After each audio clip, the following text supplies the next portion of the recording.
那继续要来关心的这个议题是，什么时阵会当开始来注第二剂的 AZ 疫苗呢？之前有来报道过，讲台北有一个自费注疫苗的民众，已经来注文要来注第二剂，但是病医煞甲讲疫苗无够，怎啊甲取消？但是根据着指挥中心的建议，注这个 AZ 第二剂的时间，上好是让8礼拜到12礼拜。所以这民众就足担心讲，若无第二剂会当来注，这个抗体效力会无够。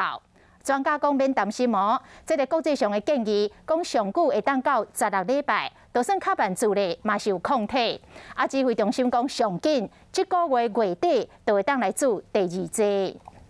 部长深呼吸。好，谢谢。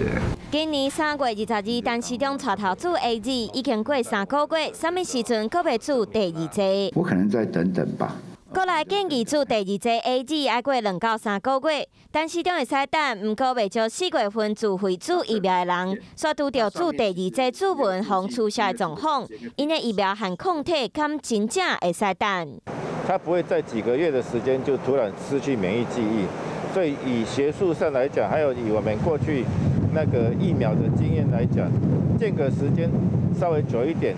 应该不至于严重影响到疫苗的效力。虽然指挥中心保证自费注第一剂的人上紧6月底就会使注第二剂，不过目前规划日本的124万剂拢无留予自费注疫苗的人，什么时阵购有疫苗嘛唔知影。